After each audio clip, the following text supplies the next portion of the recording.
J'ai pas brossé ma barbe. Hein. Ah bah, il aurait fallu. Hein. Matin comme les autres, à la communauté d'Emmaüs, les compagnons s'apprêtent à partir travailler dans leurs ateliers respectifs. Ici, c'est le travail qui remet debout des hommes dont la vie s'est brisée. Pour les aider, des bénévoles, on les appelle amis des compagnons. Je voulais faire du bénévolat. Je ne savais pas où. Secours populaire, catholique, etc. Je venais de Corse et j'ai fait les Restos du Cœur en Corse. Donc je voulais continuer dans le bénévolat. Je venais en tant que cliente et j'ai appris qu'on cherchait des bénévoles. Donc voilà, ça s'est fait comme ça.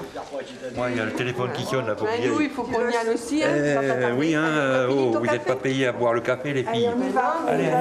4 ans que Jocelyne vient 2 fois par semaine sans jamais manquer une journée. Ici, la tâche est énorme. Des centaines de livres donnés par les particuliers, à trier tous les jours avant d'être mis à la vente. Travaille en binôme avec un compagnon. Humainement, tout le monde y trouve son compte. J'ai besoin de venir, je sais pas, j'ai l'impression d'oublier à côté. J'ai l'impression d'oublier mes soucis. J'ai besoin de... Puis on rigole, on échange. Enfin bon, on donne un bon coup de main aussi, mais moi j'en ai besoin. On apprend beaucoup avec les bénévoles et je pense que aussi on leur apprend aussi notre savoir. Nous les compagnons, bon bah on a chacun nos propres soucis.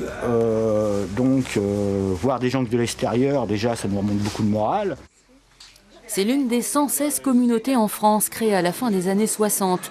Emmaüs Camon vit sans subvention, fait travailler 30 compagnons du ramassage de meubles, d'objets divers et de vêtements. Parmi eux, 15 bénévoles actifs. Je pense qu'on ne vient pas par hasard. Je pense que si on vient chez Emmaüs, c'est parce qu'on a entendu parler de l'abbé Pierre, peut-être aussi, et on est curieux de savoir un petit peu qu'est-ce qu'on fait chez Emmaüs, quoi. Qu'est-ce qui fait que depuis tant d'années ça marche et que les communautés Emmaüs sont toujours là. Ariane, elle est bénévole depuis la retraite. Elle n'hésite pas à faire 80 km pour venir, tri, discussion, sans aller au-delà de la vie privée, souvent jalonnée de failles du compagnon. Il y a des choses à faire, voir quand ils ne sont pas bien, essayer de leur parler, mais les choses à ne pas faire, c'est d'essayer de se mettre dans leur vie. Donc ça, c'est des choses, c'est privé, c'est à eux, c'est des secrets. Mais sinon, tout se passe bien avec les compagnons. Ici, le sens du mot bénévolat, bonne volonté, prend tout son sens. Des montagnes de vêtements en provenance d'Amiens et son agglomération sont à trier à 2, sous l'œil attendri de celui sans qui ni les bénévoles, ni les compagnons ne seraient là.